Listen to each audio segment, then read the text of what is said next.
ચાલુ છે? ચાલો ચલો, good morning students. Good morning. તો કોરોના પછીનો આપણો ફર્સ્ટ પીરિયડ, બરાબર? શું છે, કેટલા યુનિટ સ્ટડી કરી ઘરે બેઠા બેઠા? પ્રમાણિકતાથી એકદમ થોડું થોડું તો કાંઈ વાંધો નહીં. હવે જે ગવર્મેન્ટે ચાલુ કરીને આવ્યું છે આપણું, બરાબર, તે બહુ સારી બાબત કહેવાય. કારણ કે જે સમયે આપણે જરૂર હતી તે સમયે જ ચાલુ થયું છે. અને હજુ પણ આપણી પાસે કેટલા મહિના છે ગણતરી કરી? કેટલા? બરાબર છે ને? હવે આપણે આટલા દિવસોમાં આપણું એક જ ચેપ્ટર બાકી છે. તમને ખબર છે આપણું ચાલુ થઈ ગયું ચોથું ચેપ્ટર ને વિમલ સરનું 5મું, બરાબર છે? તો એ આપણે પછીથી ચલાવીશું, અથવા એનો વિડીયો પણ મેં બનાવી દેવા, જેટલું બાકી છે એટલું મૂકી દેવા, બરાબર છે? ને અહીંયા પણ ચલાવવામાં આવશે, વાંધો નથી. પણ હવે આપણે અહીંયા જેટલા ચાલી ગયેલા છે ને એના રિવિઝન જ કરવાના છે, બરાબર? એટલે તમને ચેપ્ટર આપી દેવામાં આવે. આજે તમને કદાચ મેસેજ મોકલેલો હશે, બરાબર છે? બીજા ચેપ્ટરનો આજે થિયરીનો રિવિઝન મેં તમને મોકલેલું હતું, બરાબર છે? તો આજે બીજા ચેપ્ટરનો થિયરી, જો જે ચેપ્ટર હશે ને તે ચેપ્ટરમાં પહેલા આપણે ઇમ્પોર્ટન્ટ થિયરી કઈ છે, બરાબર? એટલે કેટલાકે વાંચી નાખેલી હશે, બરાબર? તો એને રિવિઝન કરી લે. ને કેટલાને નહીં આવડતી હશે તેને આપણે અહીંયા કરાવવાના જ છે, ચિંતા નહીં કરતા, બરાબર છે? તો પહેલા સેકન્ડ ચેપ્ટરમાં આપણે શું વાંચવાનું છે થિયરિકલ, કાલે એક્ઝામ્પલ ઉપર જઈશું, કાલે એક્ઝામ્પલ એટલે પહેલા તો આપણે શું વાંચવાનું છે આ સેકન્ડ ચેપ્ટરમાંથી એ આપણે જોઈ લઈએ, બરાબર? તો બધા ટેક્સ્ટબુક કાઢજો પહેલા.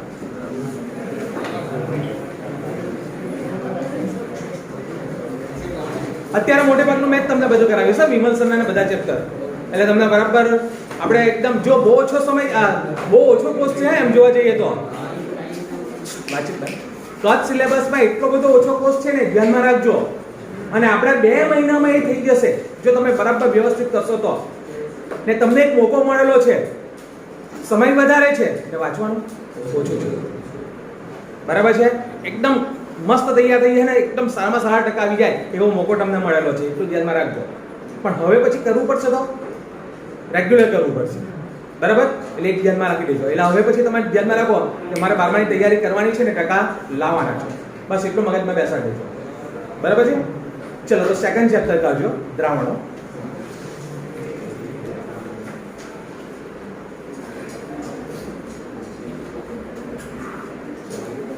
ચલો, સેકન્ડ ચેપ્ટરમાં દ્રાવણોમાં પહેલું જે દ્રાવણોના પ્રકાર છે ને, આખો કોષ્ટક, તેમાંથી એમસીક્યુ પૂછાય. હા, એમસીક્યુ એટલે એની તૈયારી આપણે એમસીક્યુ પ્રકારે કરવાની. કોષ્ટકમાંથી એક એમસીક્યુ તમને પૂછાય, બરાબર? ઘણી બધી ટેસ્ટમાં તમને એમાં જોયા હશે કે રીતે પૂછાઈ દે, બરાબર? એટલે એમાંથી એમસીક્યુ તમારે કરવાના. ચલો, પછી દ્રાવણની સાંદ્રતાની અભિવ્યક્તિ જે છે, ચલો, હવે દર ટકાવારી છે, કદ ટકાવારી છે, બરાબર? તો એમાં દર ટકાવારી જે મુદ્દો છે ને એમાં પણ એમસીક્યુ, એમાં છેલ્લો ઉદાહરણ આપેલો છે, બજારું બ્લીચિંગ દ્રાવણ તરીકે, દેખાય? તો એ ટીક કરો, એમસીક્યુ માં પૂછાય ખાસ. બજારું બ્લીચિંગ દ્રાવણ તરીકે શું વપરાય, તો એ તમારે એમસીક્યુ માટે ખાસ કરી રાખવાનું. અને વ્યાખ્યા બધું એમ તો જોઈ લેવાનું, બરાબર? પણ આ એકદમ ઇમ્પોર્ટન્ટ ટોપિક છે ને, મેં તમને એ કહું છું, એટલે એટલું ખાસ કરી દેવાનું. ચલો, પછી કદ ટકાવારી છે ને, કદ ટકાવારી, તો એમાં પણ તમારે એમસીક્યુ કરવાનો છે. ને ખાસ ઉદાહરણ તરીકે જે આપેલું છે ને, 35% V/V ઇથિલિન ગ્લાયકોલનું દ્રાવણ જે પ્રતિહિમ દ્રાવણ છે, બરાબર?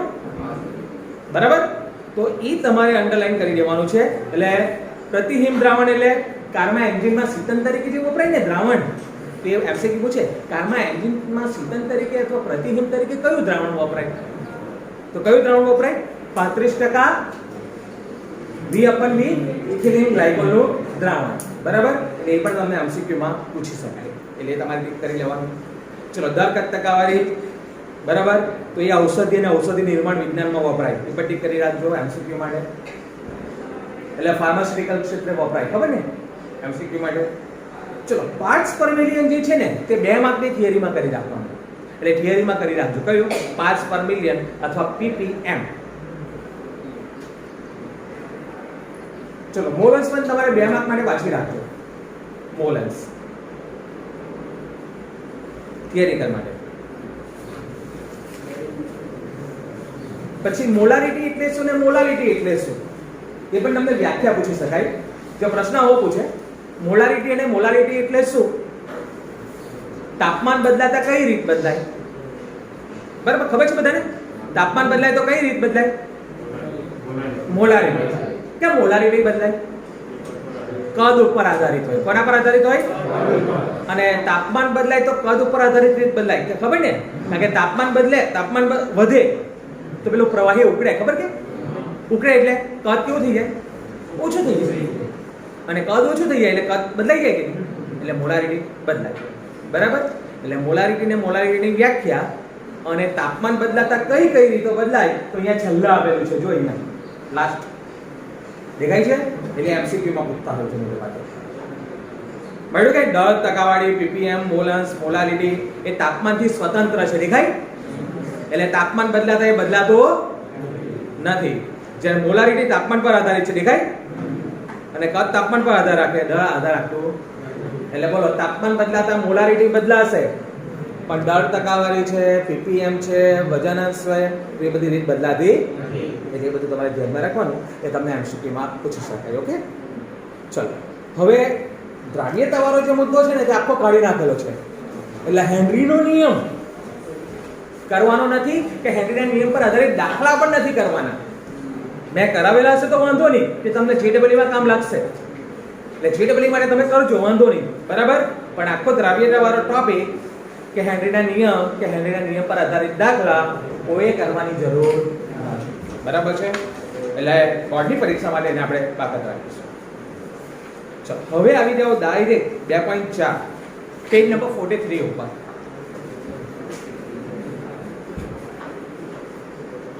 ચલો એમાં પ્રવાહી દ્રાવણોના બાષ્પ દબાણ છે ને.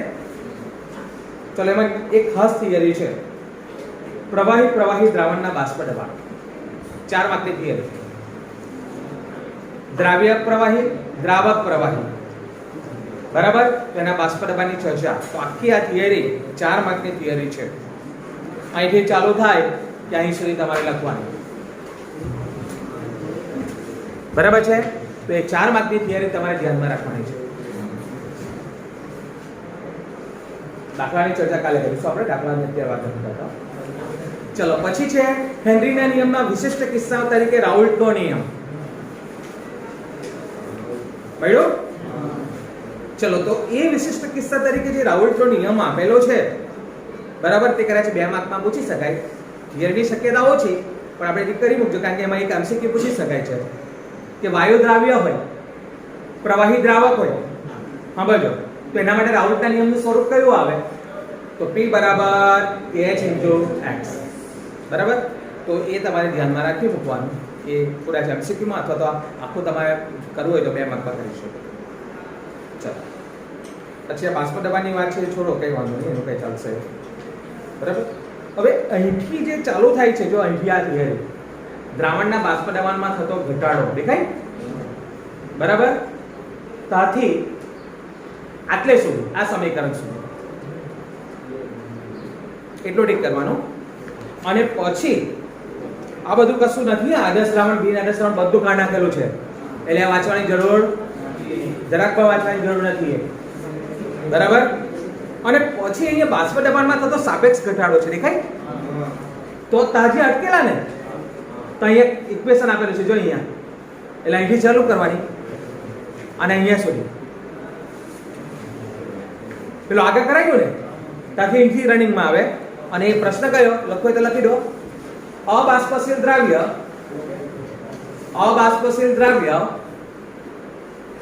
અને બાષ્પશીલ દ્રાવક માટે રાઉલ્ટનો નિયમ સમજાવો. Most important theory. અબાષ્પશીલ દ્રાવ્ય અને બાષ્પશીલ દ્રાવક માટે રાઉલ્ટનો નિયમ સમજાવો.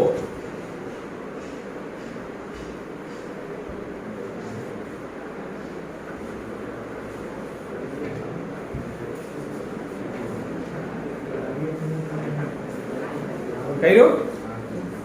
હા, પ્રશ્ન આ રીતે પણ પૂછે અબાષ્પશીલ દ્રાવ્ય અને બાષ્પશીલ દ્રાવક માટે રાઉલ્ટના નિયમનું ગાણિતિક સ્વરૂપ મેળવો.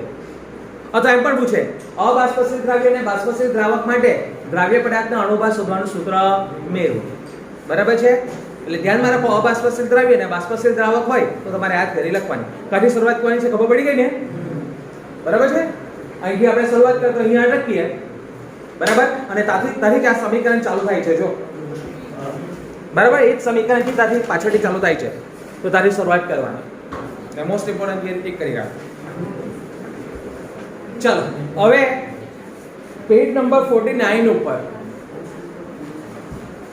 સંખ્યાત્મક ગુણધર્મ અને મોલર દળનું નિર્ધારણ. જો તેમાં વ્યાખ્યા છે સંખ્યાત્મક ગુણધર્મ એટલે શું ને દ્રાવણના સંખ્યાત્મક ગુણધર્મ કયા કયા છે. આવો કદાચ 2 માર્કનો પ્રશ્ન પૂછી પણ શકે. શું સંખ્યાત્મક ગુણધર્મ એટલે શું ને દ્રાવણના સંખ્યાત્મક ગુણધર્મ કયા કયા છે. બરાબર, મળ્યું કે અહીંયા? બહુ ઈઝી પ્રશ્ન છે, ધ્યાનમાં રાખજો, આવડી ગયેલો છે. ને MCQ માં પણ પૂછે નીચેના પૈકી દ્રાવણનો કયો સંખ્યાત્મક ગુણધર્મ નથી કે કયો ગુણધર્મ છે. બરાબર, એટલે એ પણ તમારે ધ્યાનમાં રાખવાનું. ચાલો, ઉત્કલન બિંદુ ઉન્નયન. તો એમાં આખી થિયરી છે મોલર ઉન્નયન અચળાંક શોધવાનું સૂત્ર, અથવા મોલર ઉન્નયન અચળાંક પરથી દ્રાવ્ય પદાર્થનો અણુભાર શોધવાનું સૂત્ર. બરાબર, એ આખી વાંચવાની. 4 માર્કમાં પૂછે. અને એ આવડે ને તો થારબિંદુ અવનયનનું પણ આવડી જાય. સેમ થિયરી છે પાછળ, સેમ એના જેવી થિયરી છે. જોજો, પેલામાં KB હોય તો આમાં શું હોય? KF. પેલામાં ડેલ્ટા TB હોય તો આમાં શું હોય? Delta TF. જેને વિડિયો જોયા હશે ને ખબર હશે. બરાબર, પછી ચર્ચા કરીએ આપણે આ વિશે થોડી. ચલો, એટલે જોયું, એટલે એક આવડે એટલે બીજી પણ આવડી જશે. સેમ એના જેવી થિયરી છે. ચલો, પછી આવો અભિસરણ દબાણ. અભિસરણ અને અભિસરણ દબાણ ઉપર મળ્યું. તો એમાં અભિસરણની વ્યાખ્યા આપી છે. પહેલા વ્યાખ્યા કરી દેવાની. આવડે છે કોઈને વ્યાખ્યા? બોલો. જુદી જુદી સાંદ્રતા ધરાવતા 2 દ્રાવણો વચ્ચે શું મૂકવામાં આવે? અર્ધ પારગમ્ય પડદો. તો કાથી કા? દ્રાવકથી દ્રાવણ તરફ, અથવા ઓછી સાંદ્રતાથી વધુ સાંદ્રતા તરફ. કોનો પ્રવાહ વહે? દ્રાવકનો. તો આ ઘટનાને કહેવાય અભિસરણ. ઓકે, ને અભિસરણના ઉદાહરણ બધા આપેલા છે, ખબર છે ને? અભિસરણના ઉદાહરણ બધાને યાદ છે કે? પેલું ફૂલનું કરમાવું, ફૂલનું ખીલવું. બરાબર, દ્રાક્ષ આવે તેને પાણીમાં નાખો તો ફૂલી જાય. બરાબર, તો બધા ઉદાહરણ અંદર આપેલા જ છે. જોજો, એટલે પ્રશ્ન પૂછે અભિસરણ એટલે શું, તેના ઉદાહરણ આપો. હવે એમાં જ એક બીજો પ્રશ્ન છે, અર્ધપારગમ્ય પડદો એટલે શું? અર્ધપારગમ્ય પડદો કોને કહીશું? જે પડદો ફક્ત દ્રાવકને જ પસાર થવા દે, દ્રાવ્યને પસાર થવા દેતો તો એને કહેવાય અર્ધપારગમ્ય પડદો. એના ઉદાહરણ આપેલા છે. જો કુદરતી પડદામાં શું આવે? તો ભૂનનું મૂત્રાશય, પર્ચમેન્ટ. બરાબર ને? કૃત્રિમમાં આવે પર્ચમેન્ટ, સેલોફેનનો પડદો. તો આ બધા પડદા આવી શકે. બરાબર, તો એ તમારે ધ્યાનમાં રાખવાના. એટલે પ્રશ્ન પૂછે અર્ધપારગમ્ય પડદો એટલે શું, તેના ઉદાહરણ આપો. ને પેલામાં પૂછે અભિસરણ એટલે શું, તેના ઉદાહરણ આપો.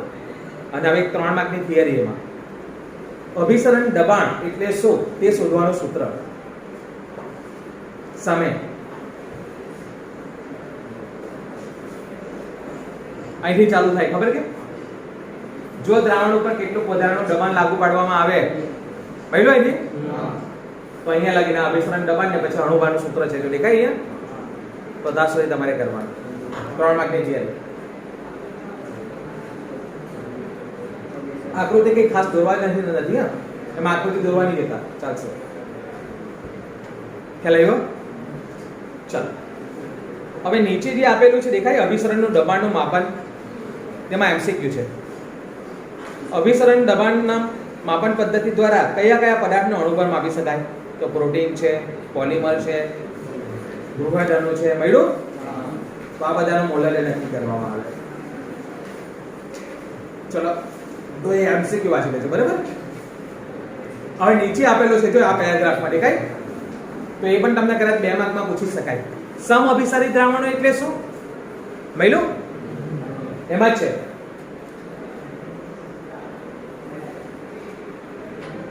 ચલો એમાં 2 વસ્તુ આવે.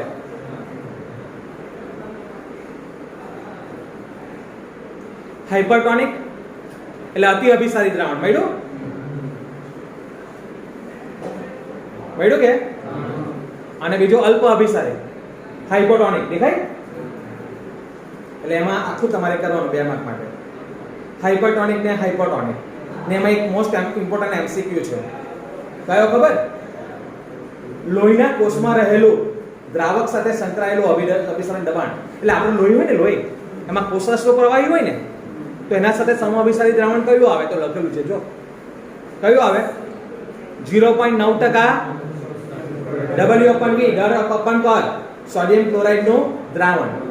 જે લોહીમાંનો કોષરસ હોય ને, તો એ દ્રાવણ સાથે કેવું હોય? સમઅભિસારી હોય. બરાબર? તો એ તમારે ખાસ કરીને જોવાનું છે. અને આખી તમારે જેને કરવી હોય તે કરી રાખજો. સમઅભિસારી દ્રાવણ, હાઇપોટોનિક ને હાઇપરટોનિક. બરાબર? તો એ પૂછી શકાય. સમઅભિસારીની વ્યાખ્યા ના અલગ પૂછે, હાઇપરટોનિક એટલે હાઇપોટોનિક એટલે શું? ઉદાહરણ આપો. તો એવા પ્રશ્ન મેં તમને પૂછીશ. કારણ કે નાનું છે એટલે આપણે બધું ધ્યાનથી કરવાનું છે બધી વસ્તુ. ચલો, પ્રતિ અભિસરણ થિયરી. પ્રતિ અભિસરણ ને પાણીનું શુદ્ધિકરણ 2 થી 3 માર્કમાં પૂછે, મોટે ભાગે 3 માર્કમાં પૂછે. પ્રતિ અભિસરણ ને પાણીનું શુદ્ધિકરણ. બરાબર? તો થિયરિકલ ક્વેશ્ચન અહીંયા પૂરો. ચલો, એટલે કઈ રીતે કેટલું કરવાનું છે ખબર પડી? બરાબર? એટલે હવે આટલું આપણું જેને વાંચેલું છે રિવિઝન કરી જ લે, વાંચી જ લે. અને જેને નથી વાંચ્યું, બરાબર, જે ટોપિકમાં નહીં સમજ પડતી હોય તો મને આજે આપણે જોઈ લઈએ. બરાબર છે? ચલો, એમાં મોટે ભાગે આ ચેપ્ટર એવું છે, બીજું ચેપ્ટર એમાંથી મોટે ભાગે દાખલા ખાસ પૂછાતા હોય. એમાં 3 થી 4 માર્કમાં દાખલા ખાસ પૂછાતા હોય, એટલે દાખલા પર વધારે પર આપવાનો. પણ જે અમુક થિયરી એવી છે જેને આપણે બાકાત નહીં રાખી શકીએ, જેમ કે પ્રવાહી બાષ્પ દબાણ વાળી થિયરી, અભિસરણ દબાણ, મોલર ઉનાઈ અચળાંક, મોલર અવનાઈ અચળાંક. મેં તમને કીધું અબાષ્પશીલ દ્રાવક અને બાષ્પશીલ દ્રાવક માટે રાઉલ્ટનો નિયમ. બરાબર? તો આ થિયરી એવી છે કે જેને આપણે આ પૂછવામાંથી બાકાત નહીં રાખી શકીએ, એટલે આટલું તો આપણે કરવું જ પડે. બરાબર છે? ચલો, તો શરૂઆતથી આપણે જતા જઈએ, જે ટોપિકમાં કંઈક હશે, બરાબર, તો મને જે મેક્સિમમ પ્રોબ્લેમ હોય એ આપણે પહેલા અહીંયા લઈએ અને પછી બાકીના આપણે જોતા જઈએ. એટલે પહેલું તો આપણા મગજમાં ક્લિયર હોવું જોઈએ આપણે શું કરવાનું છે. બરાબર ને? એટલે આ પ્રમાણે તમે તૈયારી કરતા જજો. ચાલો, શરૂઆત કરીએ. પેલા એમસીક્યુ તો વંચાઈ જશે ને તમારા? બોલો, પીપીએમ માં કોઈ પ્રોબ્લેમ? પાર્ટ્સ પર મિલિયન કે વંચાઈ જશે? વાંચેલું છે ને બધાએ? મોલાન્સ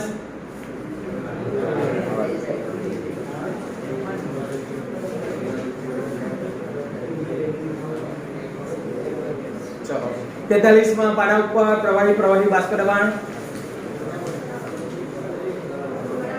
કરાઈ દો.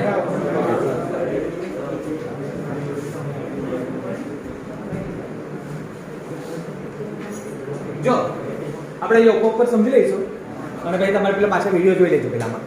એ થિયરી હશે ને? બરાબર? એટલે આપણે ઓપ પર સમજી લે, બધા પ્રશ્નને આપણે ન્યાય આપી શકીએ ફટાફટ.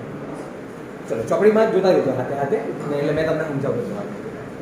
ચાલો, પ્રવાહી બાષ્પ દબાણ. એટલે આપણે 2 પ્રવાહી લેવાના છે. કેટલા પ્રવાહી લેવાના છે? 2. એક પાત્ર લઈશું, એમાં દ્રાવ્ય તરીકે પણ બાષ્પશીલ પ્રવાહી ને દ્રાવક તરીકે પણ બાષ્પશીલ પ્રવાહી, એટલે બંને પ્રવાહી લઈશું. બરાબર? દાખલા તરીકે દ્રાવ્ય તરીકે આપણે લઈએ આલ્કોહોલ, ઇથેનોલ, ને દ્રાવક તરીકે લઈએ આપણે પાણી. તો બંને પ્રવાહી થયા કે નહીં? ને બંનેની બાષ્પ બને કે નહીં? એટલે બધું આવી ગયું. જોઈ લો કે 2 બાષ્પશીલ પ્રવાહી લઈએ, એનો દ્વિઅંકી દ્રાવણ બનાવીએ. એટલે 2 ઘટક એટલે કેટલા કયું દ્રાવણ કહેવાય? દ્વિઅંકી. બરાબર છે? ચલો, 2 ઘટકોને 1 અને 2 વડે દર્શાવીએ. મળ્યું? અને બંધ પાત્રમાં લઈએ, બંધ પાત્રમાં લેવાનું બંનેને. તો બંને ઘટકોના શું થશે? બાષ્પીભવન થશે કે નહીં? બરાબર છે? ચલો, અને પછી અહીંયા જે બાષ્પ બનશે તે ને આ પ્રવાહી બે વચ્ચે શું સ્થપાશે? સંતુલન. કારણ કે આપણને ખબર જે આ ગરમ થશે એટલે બાષ્પ બનશે, બાષ્પનો વેગ વધારે હશે, પછી અમુક સમય પછી બાષ્પ શું થાય? ઠરી જાય, એટલે પાછું પ્રવાહી બને કે નહીં? એટલે આમ પ્રક્રિયા પણ થવાની ને આમ પ્રક્રિયા પણ થવાની, અને થોડા સમય પછી એમાં શું થપાશે? સંતુલન. બરાબર છે? ચાલો હવે આપણે જોઈશું અહીંયા બંને પ્રવાહી ભેગા થઈને કુલ દબાણ ઉત્પન્ન કરશે કે નહીં? તો બંને પ્રવાહીનું કુલ બાષ્પ દબાણ જે આવશે તેને હું શું કહીશ? P total. બરાબર છે? ચલો ઘટક 1 નું બાષ્પ દબાણ એટલે શું આવવાનું? P1. ઘટક 2 નું બાષ્પ દબાણ એટલે શું આવવાનું? બરાબર છે? ચલો અને ઘટક 1 ના મોલસ ને આપણે શું કહીશું? x1. ને ઘટક 2 ના મોલસ ને શું કહીશું? આટલું ક્લિયર? ચલો હવે આગળ. હવે જે રાઉલ્ટ હતો ને રાઉલ્ટ, બરાબર, તો એને આ બાષ્પ દબાણ અને મોલ અંશ બે વચ્ચેનો જથ્થાત્મક સંબંધ દર્શાવ્યો. કોને? રાઉલ્ટ. નીચે વાક્ય આપેલું છે જુઓ, છે ને? બાષ્પ દબાણ અને મોલ અંશ વચ્ચે જથ્થાત્મક સંબંધ દર્શાવેલો અને એ સંબંધને નામ આપેલું રાઉલ્ટનો નિયમ. બરાબર? શું આપેલું વાક્ય? શું આપેલું? તો બાષ્પશીલ પ્રવાહીના દ્રાવણ માટે, હા બાજુ અંડરલાઈન કરજો, બાષ્પશીલ પ્રવાહીના દ્રાવણ માટે દરેક ઘટકનું આંશિક બાષ્પ દબાણ દ્રાવણમાં રહેલા તેના મોલસના,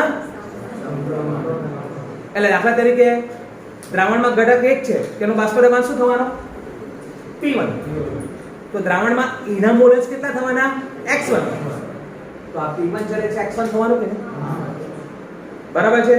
અને એ જ રીતે દ્રાવણ 2 છે, તેનું બાષ્પ દબાણ ઘટક 2 નું બાષ્પ દબાણ શું થવાનું? એના મોલસ શું થવાના? તો આ P2 ચલે છે x શું થવાનું કે નહીં? હવે ચલે છે જેના કરી નાખો તો P1 બરાબર કોઈ અચળ લખવો પડે, તો અહીંયા અચળ આવશે P10 ને અહીંયા આપણે અચળ લખીશું P20. હવે આ P10 ને P20, તો P10 એટલે શુદ્ધ ઘટક 1 નું બાષ્પ દબાણ, એકદમ શુદ્ધ ઘટક હોય ને તેનું બાષ્પ દબાણ, ને P20 એટલે શુદ્ધ ઘટક 2 નું બાષ્પ દબાણ. ઓકે, આટલું ક્લિયર? પણ આપણને તો કુલ બાષ્પ દબાણ જોઈએ, P ટોટલ જોઈએ, તો એના માટે આપણે 11મા ધોરણનો ડાલ્ટનનો આંશિક દબાણનો નિયમ યાદ કરવો પડે. આપણે બંધ પાત્રમાં બે વાયુ ભરેલા હોય, બરાબર, તો તે સમયે આપણે વાત કરી ગયેલા કુલ દબાણ એ બંને વાયુઓના આંશિક દબાણના સરવાળા બરાબર થાય છે. તો અહીંયા પણ એવું જ છે કે આ કુલ બાષ્પ દબાણ એટલે P ટોટલ, તો એમાં ઘટક 1 નું બાષ્પ દબાણ ને ઘટક 2 નું બાષ્પ દબાણ બેના સરવાળા બરાબર થાય કે નહીં? એટલે P1 વત્તા P2. બરાબર? ચલો પછી એમાં કિંમત મૂકી દઈએ આપણે. જો P ટોટલ બરાબર આ P1 ની કિંમત P10 x1, P2 ની કિંમત આવવાની P20 x2. હવે આપણે x1 ને x2 બેમાંથી કોઈ એક જ ચલ લાવવાનો છે, કાં તો x2 લાવવાનો કાં તો x1 મુજબ થઈ જાય આપણે, એટલે આપણે x1 ની જગ્યાએ શું મોકલાવીશું? x2. તો તમને ખબર મોલસમાં તમે શીખી ગયેલા હોય કે દ્રાવણમાં રહેલા બધા ઘટકોના મોલસનો સરવાળો 1 થાય છે, એટલે x1 x2 બરાબર 1 થાય કે નહીં? તો આપણે આમાંથી x1 ને જો કરતા બનાવી દો તો 1 x2 મૂકી દઉં, P10 1 x2 P20 x2. જો ચલો છોડી દઈએ કૌંસ.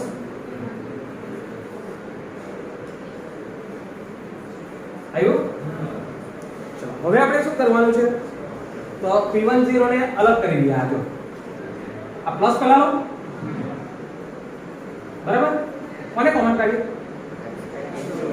x2 ને આપણે કોમન કાઢીએ. જો તો પ્લસ ઓર પહેલા લીધું છે ને P20 માઈનસ P2 કરાય, જે કે તરત સમીકરણ જે આવતો હોય તે જોઈ લો. આવ્યું સમીકરણ? જોઈ લો અંદર. ખબર પડી ગઈ ને એટલામાં?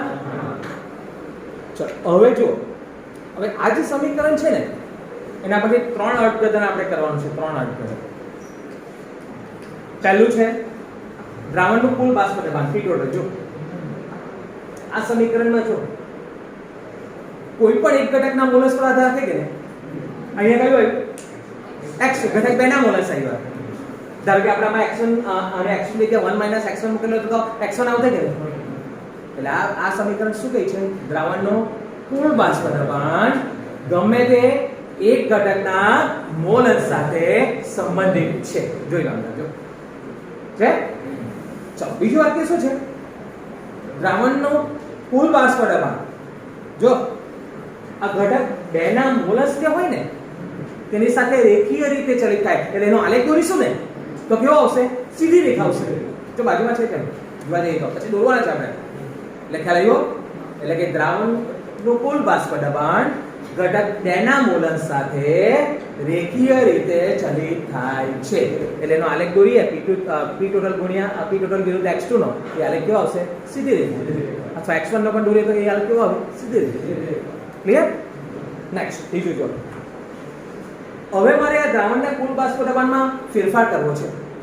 ત્રીજો મુદ્દો. બોલો આનો ફેરફાર કરવો હોય તો મારે શું કરવું પડે?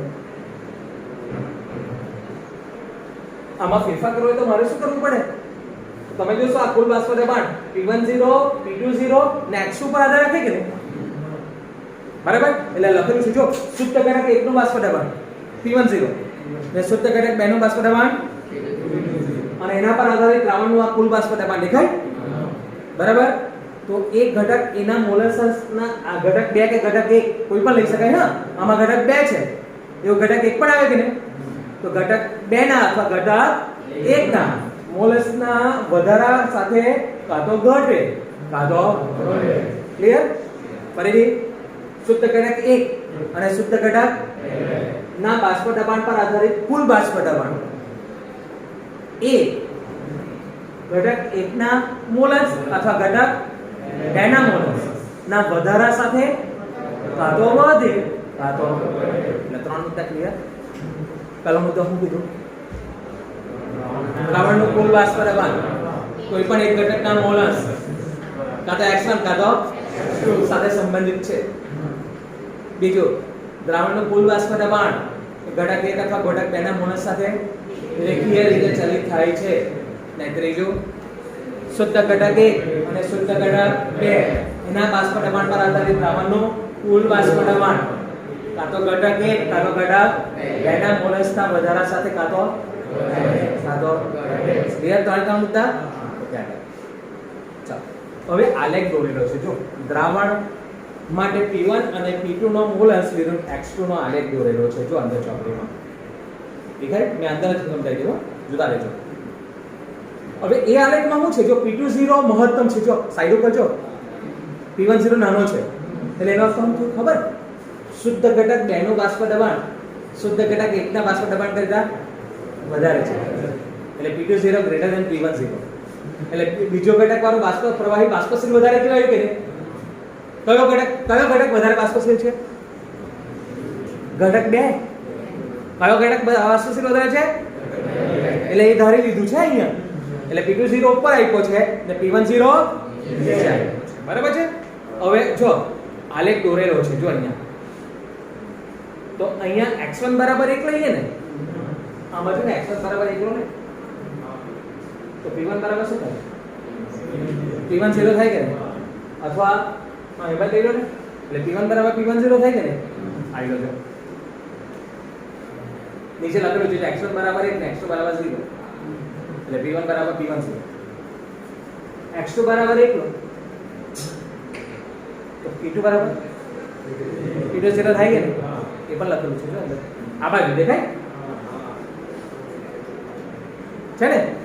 અને આટલું જે આપ્યું તે P ટોટલ છે તમારું જો છે.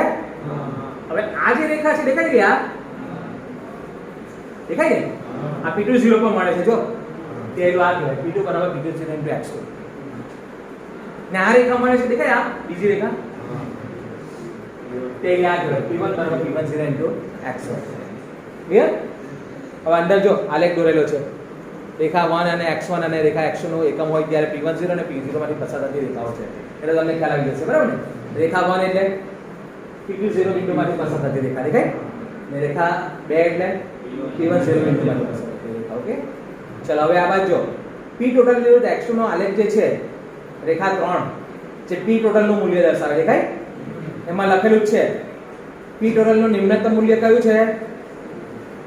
પી ટોટલ નું નિમ્નતમ મૂલ્ય કયું છે P10 ને મહત્તમ મૂલ્ય કયું છે ભાઈ P20 વધારે છે જો બરાબર એટલે ઘટક 1 ઘટક 2 કરતા ઓછો બાષ્પશીલ છે એટલે લખેલું છે P10 લેસ ધેન P20 મસ્ત આટલું આલેખમાં છે બીજું કઈ નથી પહેલી રેખા બીજી રેખા ત્રીજી રેખા શું છે એટલું ખાસ ધ્યાનમાં રાખવાનું ને બીજું કયો ઘટક વધારે બાષ્પશીલ કયો ઘટક ઓછો બાષ્પશીલ હા આપણે એમ લઈએ કે ઘટક 1 વધારે બાષ્પશીલ ને ઘટક 2 ઓછો બાષ્પશીલ હોય તો આલેખ આમ મળે હો આલેખ આમ મળે એટલે કોઈ વાર MCQ માં પૂછવા માટે કે એ લોકો એ કરી પણ આપે ત્યારે હું તો ખબર પેલી આ રેખા પી ટોટલ જ આવે ત્રીજી રેખા એટલે બાકીની બધી રેખા પણ એની જ રેખા તો એની એ છે ખાલી પેલો ઘટક 1 ને ઘટક 2 કયો બાષ્પશીલ છે એ બતાવી દે બાકી બધું એનું બરાબર એવો એકાદ પ્રશ્ન તમને MCQ માં પૂછાય એટલે ખ્યાલ આવી જાય તમને થોડું બદલીને બરાબર તો એમાં ખ્યાલ આવશે ચલો હવે લાસ્ટ મુદ્દો છે એમાં જો હવે લાસ્ટ મુદ્દો કયો લીધો ખબર દ્રાવણ સાથે સંતુલનમાં બાષ્પ કલા હોય આખું દ્રાવણ હોય તેની સાથે સંતુલનમાં કોણ હોય બાષ્પ કલા એટલે વાયુ બરાબર તો આપણને ખબર દ્રાવણની સાંદ્રતા મોલર સાંદ્રતા હોય પણ વાયુની સાંદ્રતા એનું આંશિક દબાણ કહેવાય વાયુની સાંદ્રતા શું કહેવાય એનું આંશિક દબાણ બરાબર છે એટલે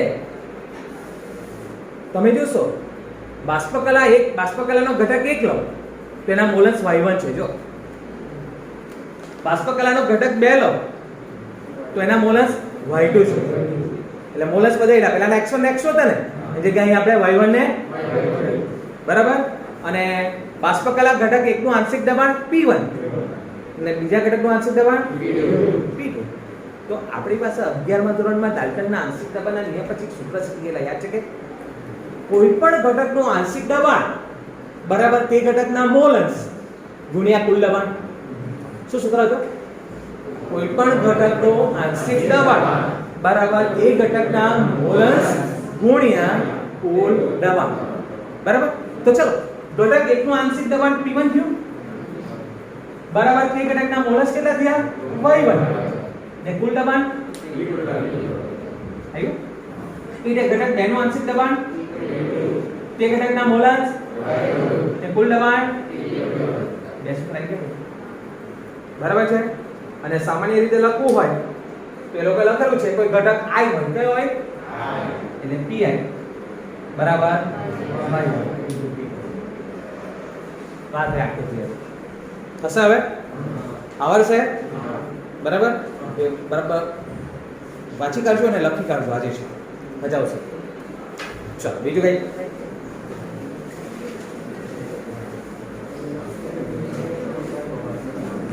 અબાષ્પશીલ દ્રવ્યને બાષ્પશીલ દ્રાવક માટે રાઉલ્ટનો નિયમ એ જોઈએ ચલો જોઈએ ફટાફટ જોઈએ બરાબર એટલે થોડું તમને ખ્યાલ આવતો જાય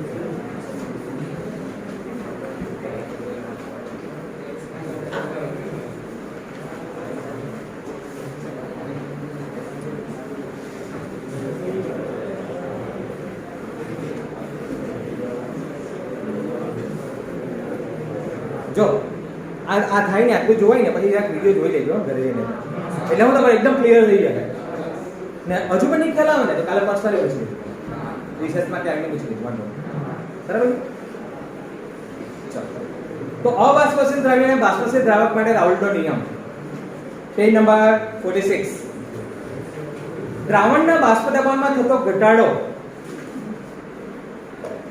દ્રાવણમાં રહેલા અબાષ્પશીલ દ્રવ્યના સ્વભાવથી સ્વતંત્ર હોય કારણ કે આપણને ખબર છે આપણું દ્રાવણ કેવી રીતે બનેલું છે અહીંયા દ્રાવ્ય કેવો છે અબાષ્પશીલ દ્રાવક કેવો છે બાષ્પશીલ તો મને કહો એ દ્રાવણનું બાષ્પ દબાણ કોના પર આધાર રાખે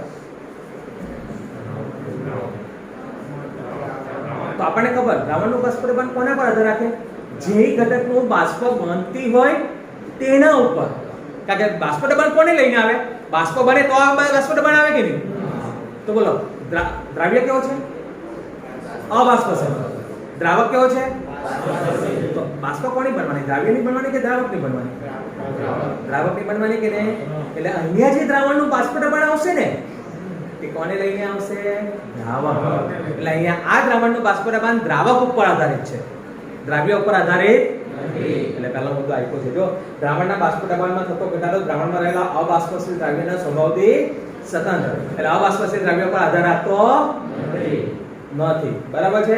ઉદાહરણ આપેલું છે એનું કઈ કામ નહીં મળે, નીચે આવ્યું.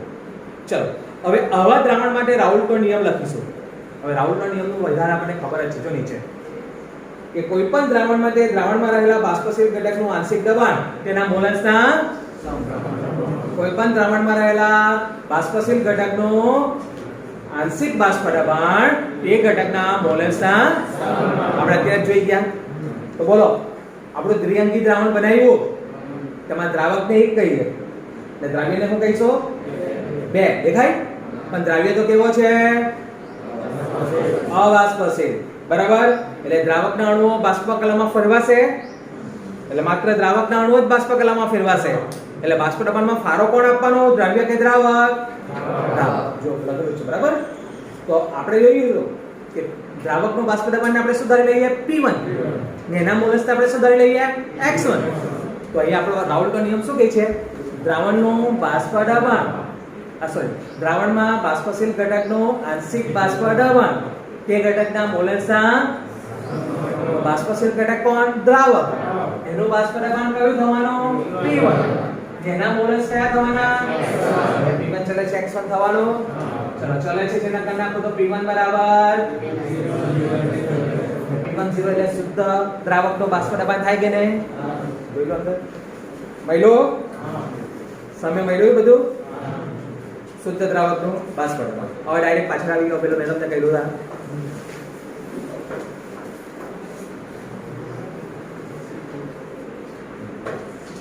ચાલો આ સમીકરણ આવી ગયા ને, તો અહીંયા સમીકરણ છે દેખાય. હવે ઉપર એક વાક્ય છે તે આપણે ધ્યાનમાં રાખીશું. દ્રાવણમાંના દ્રાવકનું બાષ્પ દબાણ મળ્યું શુદ્ધ દ્રાવકના બાષ્પ દબાણ કરતા કેવું હોય? ઓછું. બરાબર. અને રાઉલ્ટે પ્રસ્થાપિત કર્યું કે બાષ્પ દબાણમાં થતો ઘટાડો એ ફક્ત કોના પર આધાર રાખે? દ્રાવ્યના કણોની સાંદ્રતા પર. સંખ્યાત્મક ગુણધર્મ છે. ચલો ઓકે કઈ વાંધો નહીં, આપણે આપણા બાજુ તરફ જવા જોઈએ. બધાનું ધ્યાન આપજો. એટલે આને સમીકરણ 1 આપી દઈશું. હવે દ્રાવણના બાષ્પ દબાણમાં થતો ઘટાડો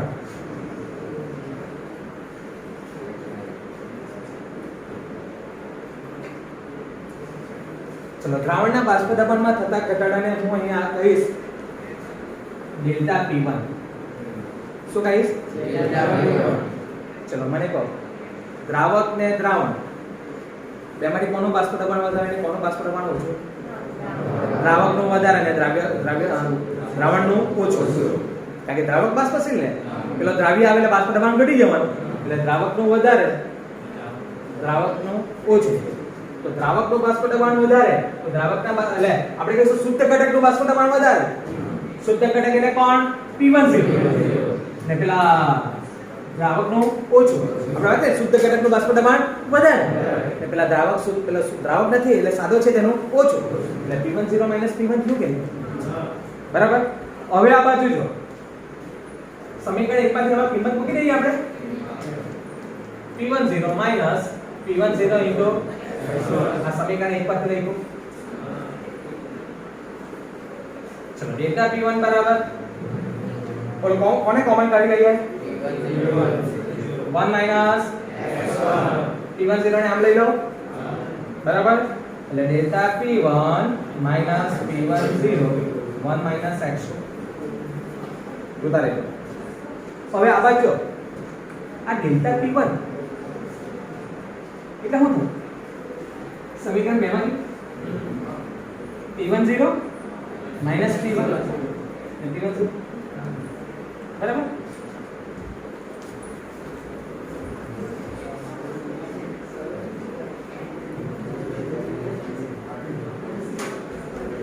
નહીં x1 વત્તા x2 બરાબર શું થાય? એક દ્રાવણમાં રહેલા બધા ઘટકોના મોલન્સનો સરવાળો 1 થાય કે? ચલો તો x1 ને કરતા બનાવી દઈએ તો 1 માઈનસ x2. તો આની જગ્યાએ શું લખાશે? બરાબર. સોરી 1 માઈનસ x1 છે.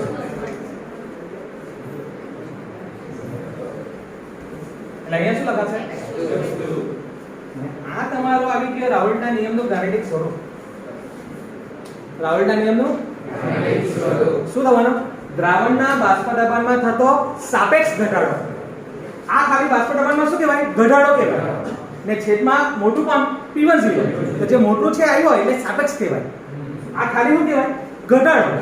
ને આ P10 નીચે આવ્યું એટલે કેવો કહેવાય? સાપેક્ષ. એટલે વાક્ય નીચે લખેલું છે જો બાષ્પ દબાણમાં થતો સાપેક્ષ ઘટાડો દેખાય કે કોના મોલસ બરાબર હોય? દ્રાવ્યના. તો આને રાઉલ્ટના નિયમનું ગાણિતિક સ્વરૂપ કહેવાય. આ બરાબર છે? ક્લિયર એકદમ? તો દ્રાવણના બાષ્પ દબાણમાં થતો સાપેક્ષ ઘટાડો એ દ્રાવ્યના મોલ અંશ જેટલો હોય છે અથવા એના બરાબર હોય છે. હજુ આપણે આ સમીકરણ 3 કહીએ. હજુ આગળ વધીએ. P10 P1 છેદમાં P10 બરાબર. ચલો દ્રાવ્યના મોલસ બરાબર સૂત્ર શું આવે? કોઈ પણ ઘટકના મોલસ બરાબર સૂત્ર શું આવે? તો તે ઘટકના પોતાના મોલ છેદમાં કુલ મોલ. તો આ દ્રાવ્યના મોલસ એટલે દ્રાવ્યના પોતાના મોલ N2 છેદમાં કુલ મોલ એટલે આ બીજું સ્વરૂપ આવ્યું કે બરાબર? એટલે આ પણ કહી શકાય. એટલે આને સમીકરણ નંબર કહી દઈએ 4. ક્લિયર? ઘણીવાર આટલું પણ પૂછે પરીક્ષામાં. પ્રશ્ન એવો હોય કે અબાષ્પશીલ દ્રાવ્ય અને બાષ્પશીલ દ્રાવક માટે રાઉલ્ટના નિયમનું ગાણિતિક સ્વરૂપ મેળવો. તો તમે અહીં સુધી લખવાનું. કદાચ 4 ભાગમાં પૂછેલું હોય ને તો હજુ એક સ્ટેપ આગળ જાય કે અબાષ્પશીલ દ્રાવ્ય અને બાષ્પશીલ દ્રાવક માટે રાઉલ્ટના નિયમનું ગાણિતિક સ્વરૂપ મેળવી તે પછી દ્રાવ્ય પદાર્થનો અણુભાર શોધવાનું સૂત્ર મેળવો. તો હવે તમારે શું કરવાનું? અણુભારનું સૂત્ર મેળવવાનું. તો પહેલી વાત અહીંયા એક શરત લખવી પડે. રાઉલ્ટનો નિયમ કેવા દ્રાવણ માટે શક્ય છે? તો અતિમન દ્રાવણ માટે. રાઉલ્ટનો નિયમ કોને લાગુ પાડી શકાય? અતિમન દ્રાવણ. અને અતિમન દ્રાવણ હોય તો મને કહો કોનું પ્રમાણ વધારે ને કોનું પ્રમાણ ઓછું હોય? દ્રાવ્યને દ્રાવકમાં મંદ દ્રાવણ એટલે પાણી વધારે હોય. પાણી એટલે કોણ? દ્રાવક. એટલે દ્રાવકનું પ્રમાણ વધારે ને દ્રાવ્યનું પ્રમાણ એટલે દ્રાવકના મોલ વધારે ને દ્રાવ્યના મોલ ઓછા. એટલે અહીંયા લખવું હોય તો N2 less than triple less than N1. Double કે ટ્રિપલ જે લખો તે લખી શકો. તો એવું હોય તો દ્રાવણના કુલ મોલ હોય N1 + N2. તો એમાં આ દ્રાવ્યના મોલ N2 ને અવગણી શકાય કે નહીં? આ N2 ને અવગણી શકાય કે નહીં એવા સંજોગોમાં?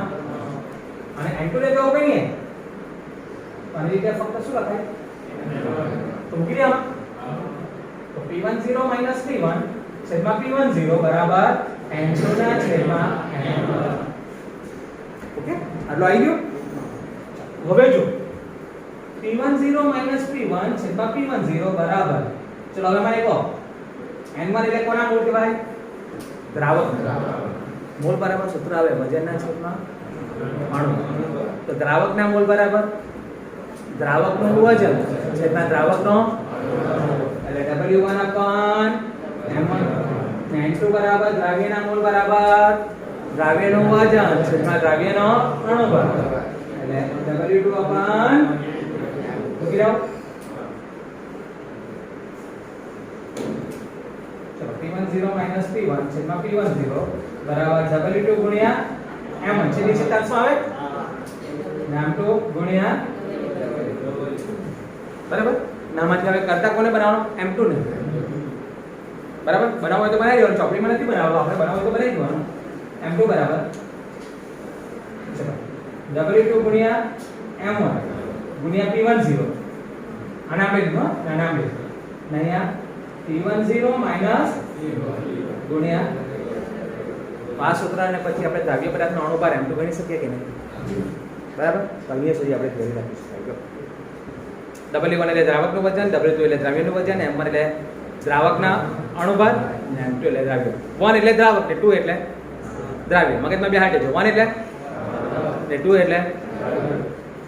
તો આ થઈ તમારી 4 માર્કની થિયરી ને ઇમ્પોર્ટન્ટ થિયરી ખાસ કરવાની. હા, આવડે? હવે એનો વિડીયો જોઈ લેવાનો તમારે. બરાબર છે?